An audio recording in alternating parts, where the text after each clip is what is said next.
ये कहानी रामपुर गांव के स्कूल में पढ़ने वाली बच्चों की है। स्कूल में हर त्योहार बड़े धूमधाम से मनाया जाता था। उसी एक त्योहार के बारे में ये कहानी है।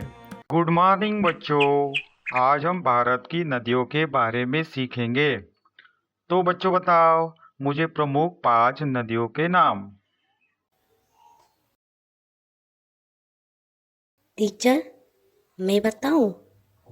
हाँ गौतम, बताओ हमें उन नदियों के नाम। गंगा, यमुना, नर्मदा, कावेरी और गोदावरी। Very good Gautam.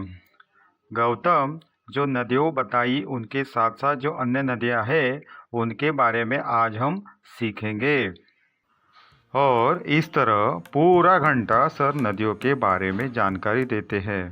अच्छा बच्चों, आज हमने जिन नदियों के बारे में जानकारी ली है उसकी घर जाकर अच्छी सी पढ़ाई करना, ठीक है? हाँ टीचर।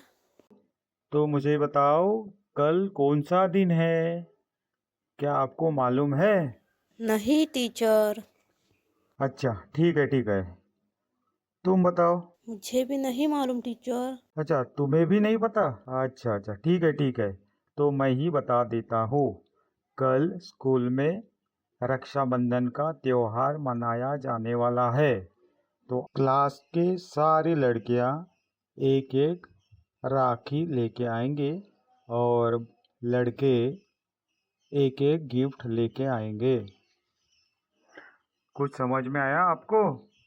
हाँ टीचर। सर की बातें सुनकर सबके चेहरों पर खुशी दिखाई दे रही थी, क्योंकि कल मजा आने वाला था।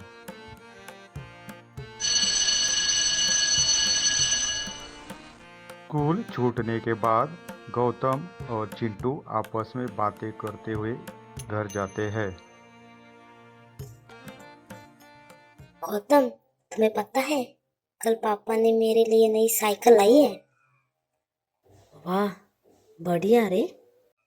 फिर मैंने पापा को बताया और उन्होंने तुरंत मेरे लिए एक नई साइकिल ला के दी। लेकिन चिंटू, तुम्हारे पास तो साइकिल थी ना? तो फिर? हाँ, थी तो सही, लेकिन मुझे राज जैसी गियर वाली साइकिल चाहिए थी, इसीलिए। तो चलोगे मेरे घर साइकिल देखने? अभी नहीं चिंटू, मैं बाद में आऊँगा, ठीक है? ठीक है गौतम, पर जल्दी आना हाँ। तो फिर शाम को मिलते हैं। बाय गौतम।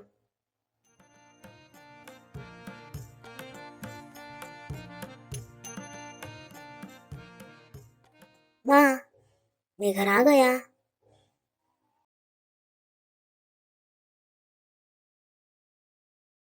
माँ, मैं खेलने जा रहा हूँ। नहीं चिंटू, सबसे पहले अपने हाथ पैर धो ले और खाना खाने बैठ जा। नहीं माँ, मुझे खेलने जाना है। मेरे दोस्त मेरा इंतजार कर रहे होंगे, मुझे देर हो जाएगी।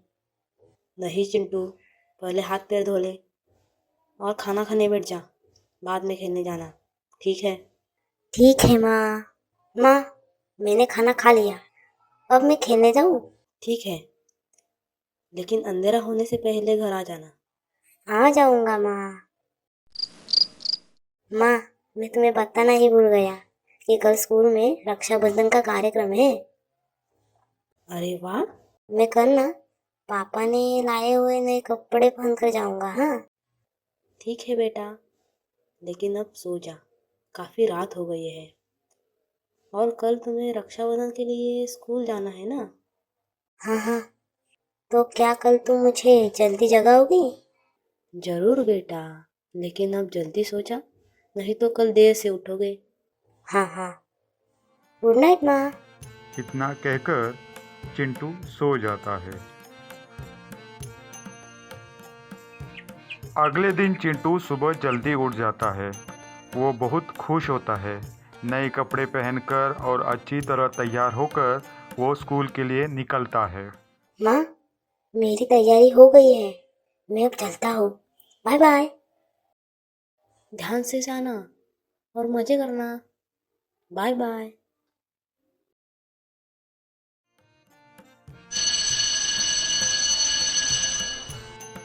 स्कूल के बाद चिंटू अपने दोस्त गौतम के साथ घर जाने के लिए निकलता है। चिंटू, तुम्हें पता है हम दोपहर स्कूल में कबड्डी खेल रहे थे, बहुत मज़ा आया। तुम खेलने क्यों नहीं आए? चिंटू बहुत ही उदास था। उसका गौतम की बातों पर बिल्कुल ही ध्यान नहीं था। अरे चिंटू, तुम कुछ नहीं बोल रहे हो, क्या हुआ? नहीं, कुछ नहीं। ऐसे कैसे? तुम स्कूल में हमारे साथ खेलने भी नहीं आए और अब तुम उदास हो, क्या बात है? क्या तुम्हारी तबीयत ठीक है? नहीं, ऐसी कोई बात नहीं है, मैं बिल्कुल ठीक हूँ। बस मुझे थोड़ी भूख लगी है। ऐसी बात है क्या? तो फिर ठीक है। ये देख, तुम्हारा घर भी आ गया। अब तू घर जा और खाना खा, मैं चलता हूँ। इतना कहकर गौतम घर चला जाता है। बेचारा चिंटू निराश चेहरा लेकर अपने घर चला जाता है। चिंटू अपने स्कूल के कपड़े बदलता है और हाथ पैर धोकर एक ही जगह बैठ जाता है। अरे बेटा, तुम ऐसे मुंह करके क्यों बैठे हो? तुम्हारी तबीयत ठीक नहीं है क्या? माँ की आवाज़ सुनकर चिंटू को रोना आता है। वो माँ को सब कुछ बता देता है। अरे चिंटू, तुम्हारी राखी दिखाओ। अरे बबलू, इसके हाथों पर तो राखी ही नहीं है। इसको किसी ने राखी ही नहीं बांधी।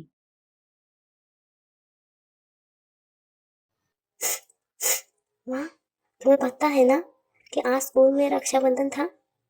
उसका क्या हुआ? स्कूल में मुझे किसी ने राखी नहीं बांधी। अरे बेटा, कक्षा की सभी लड़कियां तुम्हें एक दोस्त समझती होंगी और हमारे हिंदू धर्म में एक दोस्त को राखी नहीं बांधी जाती। हमारे धर्म में राखी सिर्फ भाई को बांधी जाती है। मेरे सभी दोस्तों के हाथ में राखी थी, सिर्फ मेरे नहीं थी। ऐसा कहकर चिंटू गुस्सा होकर वहाँ से बाहर चला जाता है। चिंटू का स्वभाव भी थोड़ा जिद्दी था। घर की स्थिति अच्छे होने के कारण उसे सब कुछ मिल रहा था, इसलिए उसे किसी ने भी राखी नहीं बांधी। इस बात पर वो बहुत गुस्सा था। चिंटू की माँ को भी लग रहा था कि मेरे बेटे को किसी ने राखी क्यों नहीं बांधी। उसे भी लग रहा था कि मेरे बेटे को सब कुछ मिलना चाहिए। मैं कल ही स्कूल जाती हूँ और स्कूल जाकर इसका जवाब मांगती हूँ। अगले ही दिन चिंटू की माँ चिंटू के साथ स्कूल जाती है। यादव सर, कल स्कूल में जो कुछ भी हुआ उसके बारे में मैं प्रिंसिपल सर से बात करना चाहती हूँ। कल स्कूल में तो रक्षाबंधन का कार्यक्रम था। मैं उसी के बारे में बात करना चाहती हूँ। चिंटू की माँ को गुस्सा देखकर यादव सर उन्हें प्रिंसिपल सर के पास लेके जाते हैं। यादव सर ने कहा कि आप मुझसे कुछ बात करना चाहती थी। उन्होंने सही कहा, कल किसी ने मेरे बेटे को राखी नहीं बांधी, इसीलिए वो कल से रो रहा है। वो बहुत दुखी है, इसलिए वो आज स्कूल भी नहीं आ रहा था। यदि स्कूल में ऐसा ही होने वाला है तो रक्षाबंधन का कार्यक्रम ही बंद कर दो आप। इसकी कोई ज़रूरत नहीं है। हम सब इस बात का ध्यान रखेंगे कि अगली बार ऐसा कुछ भी नहीं होगा। हाँ हाँ, अगली बार ऐसा कुछ भी नहीं होगा मैडम। इसके लिए आपसे मैं माफ़ी मांगता हूँ मैडम। प्रिंसिपल सर और यादव सर ने चिंटू की माँ को समझाने की बहुत ही कोशिश की, लेकिन वो कुछ सुनने के लिए तैयार ही नहीं थी। अगर ऐसा ही होने वाला है तो मैं अपने बेटे को इस स्कूल से निकाल कर दूसरे स्कूल में भेज दूंगी। प्लीज़ मैडम, ऐसा करने की कोई आवश्यकता ही नहीं है। आप ये सब मुझे मत बताओ, मैं अपने निर्णय पर कायम हूँ। आखिर में स्कूल ने चिंटू की माँ के सामने हाथ झुका दिए। स्कूल को हार माननी पड़ती है, क्योंकि स्कूल के बच्चों के माता पिता द्वारा दिए गए डोनेशन पर ही चलता है। अगर डोनेशन बंद हो गया तो स्कूल कैसे चलेगा। आखिर में एक गुस्से से भरी माँ की वजह से स्कूल को रक्षाबंधन का कार्यक्रम बंद करना पड़ा। स्कूल ने मासिक बैठक में इसकी घोषणा की। हम जो कुछ भी सुन रहे हैं वो सच है। हाँ, आपने जो सुना है वो बिल्कुल ही सच है। इस फैसले से अन्य बच्चों के माता पिता काफ़ी नाराज हुए। हिंदू धर्म का एक पवित्र त्योहार बंद हो गया। इस फैसले से स्कूल के बच्चे भी नाराज हो गए। स्कूल को यह देखना चाहिए था कि हर बच्चे को राखी बांधी गई है या नहीं। बच्चों को तो इतना ही याद रहता है। माँ को भी यह समझाना चाहिए कि अगर बच्चा दुनिया की हर चीज़ मांगेगा तो उसे वह नहीं मिलेगी। किसी भी चीज़ को आसानी से पाने की प्रवृत्ति के कारण वह उसे पाने के लिए किसी भी हद तक जा सकता है। आखिर माँ ही तो पहली गुरु होती है।